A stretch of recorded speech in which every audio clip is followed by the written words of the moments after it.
ওবায়দুল কাদের সাহেবের মতো মানুষ আমার হাত ধরে এইভাবে বলছেন, হ্যাঁ যাবো, হাত ধরে বলছে রনি প্রধানমন্ত্রী তোমার টক শো দেখেন, তো তুমি আমার ব্যাপারে মাঝে মধ্যে বইল। এই যে সম্পর্কের কারণে সবাই আমাকে টিটকারি করতো যে তোমার এইরকম একটা অবস্থা ছিল, তুমি আওয়ামী লীগ ছেড়ে কেন গেলা, তুমি তো মন্ত্রী হতা, বড় এমপি হতা, বড় পোর্টফোলিও পেতা, সালমান এফ রহমান হওয়ার আকাঙ্ক্ষা আমার কোনো দিনই হয়নি। টাকা পয়সা মাসাল্লাহ আমাদেরও দুটো ডাল ভাত খাওয়ার জন্য যা দরকার আছে, এরপরে আর লাগে না আলহামদুলিল্লাহ। তবে যারা ক্ষমতা থেকে চলে গেছেন তারা মানুষের অভিশাপে চলে গেছেন। আমি 9 দিন রিমান্ডে ছিলাম। প্রতি রাতে যেভাবে কান্নার আওয়াজ, এই যে আমিনুলকে বিএনপি ধরে নিয়ে মারতো, নূরকে যেভাবে মেরেছে আমাদের চোখের সামনে, আমরা সবাই নার্ভাস থাকতাম। আমরা ওয়েস্টার্ন কালচারে দেখুন জয় কথাবার্তা বলছিল, তো অনেকের সহানুভূতি আসছিল, কিন্তু হাতে যেই দেখলো। ওবায়দুল কাদেরকে নিয়ে চাঞ্চল্যকর একটা তথ্য দিলেন গোলাম মোল্লা রনি। তিনি বলেছেন ওবায়দুল কাদের সাহেব তার হাত ধরে রিকোয়েস্ট করেছেন। কি রিকোয়েস্ট করেছেন শুনলে আপনি আরো অবাক হবেন। চলুন আমরা ওবায়দুল কাদের সাহেবকে নিয়ে গোলাম মোল্লা রনির কথাগুলো শুনুন। তো অনেকের সহানুভূতি আসছিল, কিন্তু হাতে যেই দেখলো ট্যাটু আঁকা, গেঞ্জি পরে ট্যাটু আঁকা, সঙ্গে সঙ্গে কিন্তু তার সম্পর্কে নানা রকম সমালোচনা আসে। বা Sohel Taj is a kind hearted, good hearted man. তো কিন্তু দেখা গেল যে তিনি এইভাবে সবসময় মাসেল দেখান, পেশি দেখান। তো এই জিনিসগুলো সমাজ নিতে পারে না, যে না ওনার আসলে রাজনীতি করার দরকার নেই, উনি ব্যায়াম করলেই ভালো হয়। আপনার কাছ থেকে যে বিষয়টি জানতে চাই সেটি হচ্ছে এই তত্ত্বাবধায়ক সরকারের কথা, যেটি 7 দিন পেরোলো, সময় খুবই কম। আমাদের আন্দালিব রহমান পার্থ বলেছেন যে তাদেরকে গ্রেস পিরিয়ড দিতে হবে, সময় দিতে হবে, এবং দেশের মানুষ তাদেরকে সময় দেওয়ার জন্য প্রস্তুত। কিন্তু পথ তো অনেক পিচ্ছিল। এই যে প্রশাসন আছে, সিভিল প্রশাসন কিংবা পুলিশ প্রশাসন, এটি তো পচে গেছে একেবারে। এই প্রশাসনের উপর ভর করে তারা সামনে এগোবে কি করে? মানে এই পিচ্ছিল পথ, এই পিচ্ছিল পথে তারা গাইডলাইন দেবে কি করে? কি বলবেন আপনি? জনাব পার্থ তিনি কি মনে করেন আমি বলতে পারি না, কিন্তু আমি মনে করি যে এই সরকারে যারা আছেন কর্তা ব্যক্তি, তাদেরকে কোনো বিষয়ে পরামর্শ দেওয়ার মতো কোনো যোগ্যতা এবং অভিজ্ঞতা, সাহস কোনোটাই আমার নেই। জ্ঞানের সবচেয়ে বড় সমস্যা হলো আপনার চেয়ে যারা অভিজ্ঞ জ্ঞানীগুণী ব্যক্তি, তাদেরকে কোনো পরামর্শ দেওয়া এটা মারাত্মক অপরাধ। তা আমি সেই অপরাধটা করতে যাব না। আমি শুধুমাত্র যে কাজটি করতে চাই বা বলতে চাই সেটা হলো কতগুলো তথ্য এবং উপাত্ত যা ঘটছে এই সমাজে, যেগুলো আমি দেখছি, জনাব পার্থ হয়তো সেগুলো দেখছেন না, আবার উনি যেগুলো দেখছেন আমি হয়তো সেগুলো দেখছি, সবগুলো হয়তো দেখছেন না, রাইট, দেখছেন না। তা ওনার হলো উনি যদি আমাকে বলেন যে মিস্টার রনি আপনার এই জিনিসগুলো আমি দেখেছি, now it is up to you. তো সেই দিক থেকে ইংরেজিতে আমাদের দুটো শব্দ আছে, লয় আমরা ব্যবহার করি, ম্যালিস অ্যান্ড প্রিজুডিস। তো আমি বা জনাব পার্থ আমরা যে কথাগুলো বলছি এখানে, এর সঙ্গে আসলে আমাদের কোনো ম্যালিসও নেই, প্রিজুডিস নেই। আমরা দুজনই খুব অল্প বয়সে সংসদ সদস্য হয়েছি, এবং আমি 3rd জেনারেশনের পলিটিশিয়ান, মানে 3য় জেনারেশনের পলিটিশিয়ান। তো পার্থ সাহেবও তার 2য় জেনারেশন বা 3য় জেনারেশন পলিটিশিয়ান। ফলে আমরা মন্ত্রী, এমপি, রাষ্ট্র ক্ষমতা এগুলো অনেক আগে থেকে দেখে আসছি। টাকা পয়সা মাসাল্লাহ আমাদেরও দুটো ডাল ভাত খাওয়ার জন্য যা দরকার আছে, এরপরে আর লাগে না আলহামদুলিল্লাহ। আমাদের সালমান এফ রহমান হওয়ার আকাঙ্ক্ষা আমার কোনো দিনই হয়নি। 80 দশক তো তিনি খুব পজিটিভ ছিলেন, মানে একেবারে হিরো ছিলেন। আর তখন আমি ইনকিলাবে চাকরি করতাম। তো তখন আমার কাছে মনে হয় না যে সালমান সাহেবের মতো আমার একটা গাড়ি দরকার, অত বড় একটা অফিস দরকার। আমার কাছে আমি যেটা পরিশ্রম করতে চাই আলহামদুলিল্লাহ। তো সেই দিক থেকে যে বক্তব্যটা সেটা হলো, এই সমাজে আমাদের বাঙালির কতগুলো কালচার আছে। এই সমাজে এখনও বেয়াদবি পছন্দ করা হয় না। মুরব্বীদের সামনে কেউ সিগারেট খেলো, সে যত বড় হোক না কেন, গ্রহণযোগ্যতা পায় না, গ্রহণযোগ্যতা পায় না। আমাদের সমাজে এখনও পায়ের ভুর পা তুলে ক্রস লেগটা পছন্দ করে না। আমরা ওয়েস্টার্ন কালচারে দেখুন জয় কথাবার্তা বলছিলেন, তো অনেকের সহানুভূতি আসছিল, কিন্তু হাতে যেই দেখলো ট্যাটু আঁকা, গেঞ্জি পরে ট্যাটু আঁকা, সঙ্গে সঙ্গে কিন্তু তার সম্পর্কে নানা রকম সমালোচনা আসে গেল। বা Sohel Taj is a kind hearted, good hearted man. তো কিন্তু দেখা গেল যে তিনি এইভাবে সবসময় মাসেল দেখান, পেশি দেখান। তো এই জিনিসগুলো সমাজ নিতে পারে না, যে না ওনার আসলে রাজনীতি করার দরকার নেই, উনি ব্যায়াম করলেই ভালো হয়। তো এই জিনিসগুলো বাস্তব অবস্থা হচ্ছে। এখন যারা রাষ্ট্র ক্ষমতায় আছে তাদেরকে বুঝতে হবে যে সমাজে মিসক্রিয়েন্টস বলতে ইংরেজিতে যে শব্দ, এদের কোনো রাজনৈতিক পরিচয় নেই, এরা কিন্তু নেমে গেছে। বহু মানুষ যাদের নাম আওয়ামী লীগের খাতায় আছে কোনো কমিটিতে, একেবারে ভদ্রলোক মানুষ, তাদের জায়গা সম্পত্তি দখল করার জন্য, ভয় দেখানোর জন্য, চাঁদা আদায় করার জন্য লক্ষ লক্ষ পয়েন্টে প্রতিদিন লক্ষ লক্ষ ঘটনা ঘটছে। এটির জন্য পুলিশ, জনসচেতনতা, রাজনৈতিক দলগুলো এবং একটা যাকে বলা হয় অবাধ মত প্রকাশের স্বাধীনতা না থাকলে এই সমস্যাগুলো একেবারে বোম ব্রাস্টিং হয়ে যাবে। আওয়ামী লীগ সামাল দিতে পেরেছে দীর্ঘদিনের কারণ হলো অলমোস্ট 35% জনসমর্থন তাদের ছিল, এবং মিলিটারি, জুডিশিয়ারি, সিভিল সার্ভিসে ইচ্ছাই হোক অনিচ্ছাই হোক সবাই তাদেরকে আনুগত্য প্রকাশ করে তাদের হুকুম মান্য করেছে। কিন্তু এই যে বর্তমান সরকার, তারা বিশ্বস্ত জুডিশিয়ারি, বিশ্বস্ত আওয়ামী লীগের মতো বিশ্বস্ত প্রশাসন তারা আশাই করতে পারে না।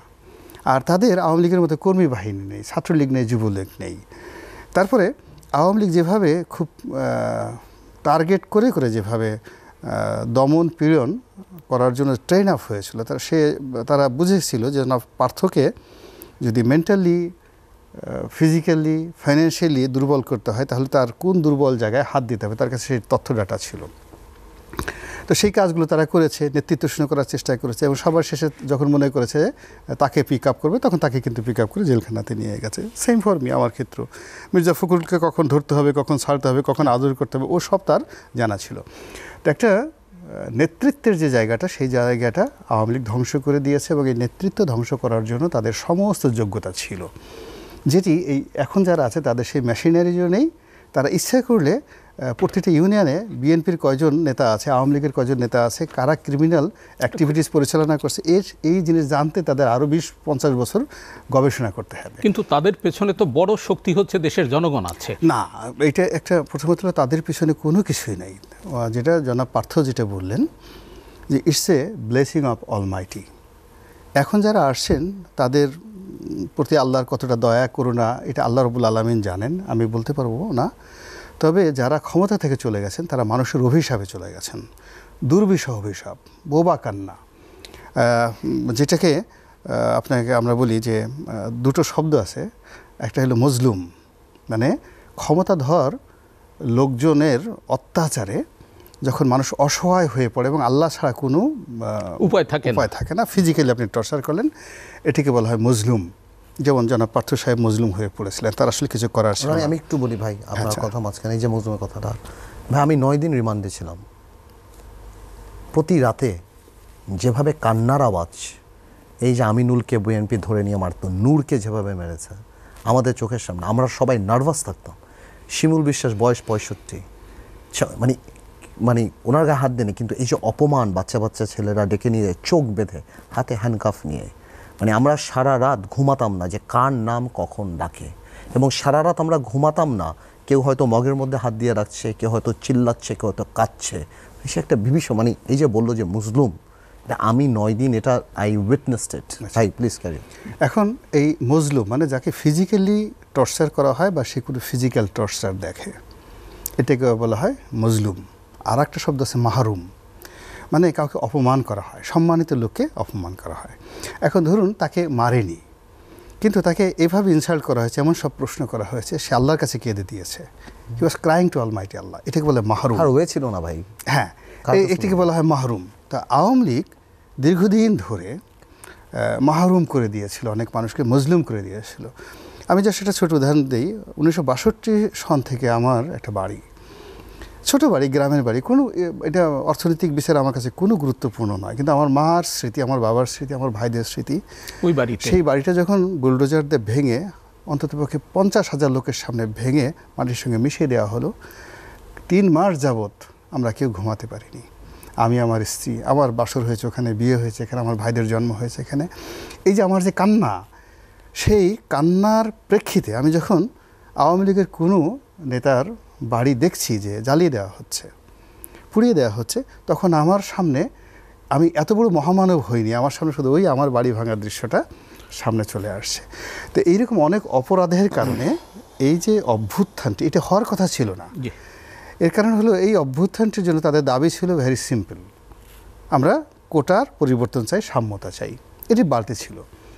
তারা এটাকে তাচ্ছিল্য করেছে, যেভাবে পাকিস্তানিরা তাচ্ছিল্য করেছে। পাকিস্তানিরা বলেছে যে এই বাঙালি লুঙ্গি পরে হাঁটে, এদের কোনো শক্তি নাই, we are the 7th biggest largest army around the world, পাকিস্তানিরা বলেছিল। আমাদের মধ্যে পাঠান আছে, আমাদের বালুচ আছে, যারা পৃথিবীর সবচেয়ে বড় যোদ্ধা জাতি। আর এই ভেতো বাঙালি, তারা সারাদিন পান্তা ভাত খায়, বিচি কলা খায়, আর সারাদিন নাট ডেকে ঘুমায়, ওরা কিসের যুদ্ধ করবে? এবং সেই তাচ্ছিল্যের জবাব আল্লাহ রাব্বুল আলামিন এই বাংলার মাটিতে যেভাবে দিয়েছেন, ওটা যদি 9 মাস হয়, এখানে 9 দিনও নয়, ঠিক আমার মনে হয় যে 2-3 ঘন্টার মধ্যে। আমি তো জনাব পার্থ তখন জেলে ছিলেন, 5 তারিখের কথা বলবেন। হ্যাঁ, 5 তারিখে আমি বাইরে ছিলাম। আমি বাসা থেকে বের হয়েছি 10টা থেকে 12টা পর্যন্ত আমি ঢাকা শহরে দেখেছি। আমি একটা জায়গাতে জনগণ দেখিনি, কোনো লোকজন ছিল না। এবং আই ওয়াজ অ্যাবাউট টু, আমাকে গুলি করার মতো পর্যায়ে। আমি রিক্সায় করে যাচ্ছি, দূর থেকে পুলিশ, প্রচণ্ড বৃষ্টি হচ্ছে, সারা শরীর ভিজে গেছে। মানে আমার ভাগ্য ভালো যে সামনে থেকে একটা আর্মির গাড়ি যাচ্ছিল, যদি তা না হতো আমাকে গুলি করে দিত, এত অ্যাঙ্গার ছিল পুলিশের। তো যাই হোক, হঠাৎ করে এই 1টার পর থেকে খবর আসা শুরু করলো, এখান থেকে লোক আসছে, ওখানে মিছিল হচ্ছে, যা কিছু হচ্ছে, এবং 3টার মধ্যে গণ অভ্যুত্থান।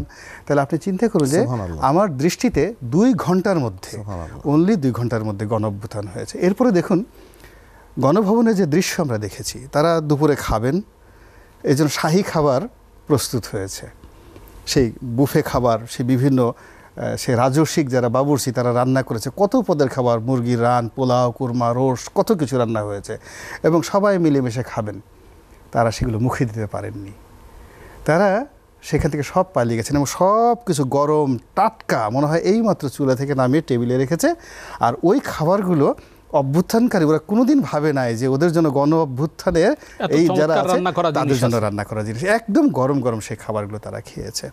তো এই যে জিনিসগুলো, যে এই আল্লাহ রাব্বুল আলামিন এই পৃথিবীতে যে কত কিছু ঘটান, এই শিক্ষাটা আপনি এখন পর্যন্ত, আমি যদি ভবিষ্যতে, আমার জানি না আমার ভাগ্যে রাজনীতি করার কোনো বা ভবিষ্যতে কোনো রাজনৈতিক পদ পদবি পোর্টফোলিও আমার তকদিরে আছে কিনা আমি জানি না, কিন্তু বিশ্বাস করেন আমার যখন আমি মনে করি একজন এমপি, একজন মন্ত্রী, একজন প্রধানমন্ত্রী আমাকে বানানো হবে, এবং এই যে এরকম একটা বিভৎস পরিণতি আমার কপালে আসবে। এখন একজন আওয়ামী লীগের লোকজন নেই যার অন্তরে ভয় নেই। একজন খুব অনেস্ট আওয়ামী লীগ নেতা আমাকে টেলিফোন করলেন, আমি জানা মতে A to Z অনেস্ট। তা আমি বললাম যে আপনি ঠিক আছেন? তো বলে যে তোমার কি মনে হয় আমি কি ঠিক থাকবো?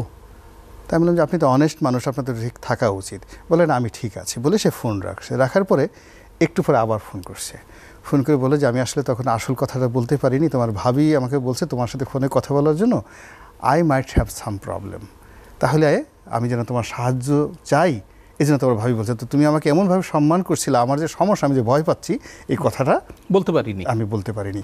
তো এই কথা শোনার পরে আমার আজ মনে হলো যে আজ যদি আমি আওয়ামী লীগের, আমাকে অনেকে 2014 থেকে সবাই বলেছে যে you have done a huge mistake, তুমি শেখ হাসিনার খুব ঘনিষ্ঠ জন ছিলে, শেখ রেহানা তোমাকে পছন্দ করতো, জয়, মানে জয়কে তো সবাই মামা, সার, সুর বলে, টেরিবল অবস্থা।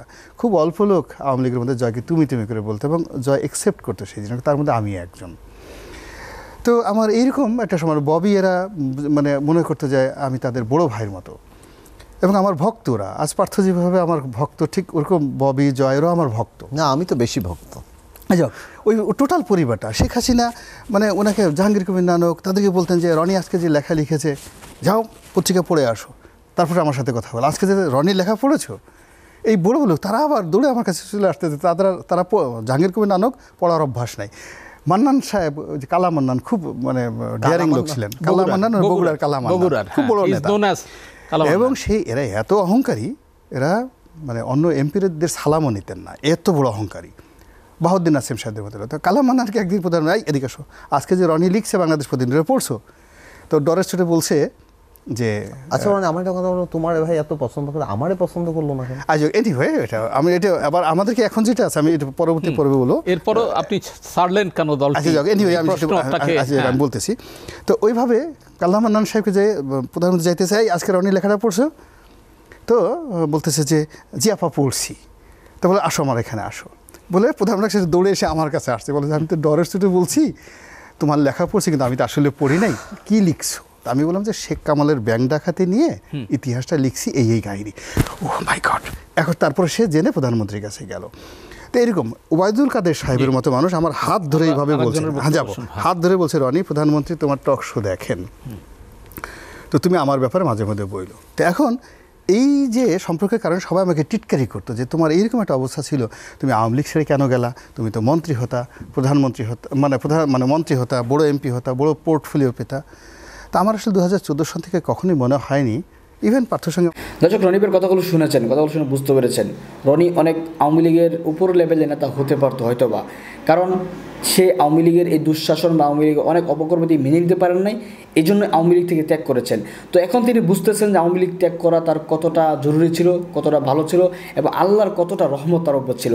আজকে এই মুহূর্তে যদি তিনি আওয়ামী লীগ করতেন তাহলে তিনি টক শো করতে পারতেন না, তিনি মানুষের সামনে দাঁড়াতে পারতেন না, তাকেও পালিয়ে থাকতে হতো, পালিয়ে যেতে হতো।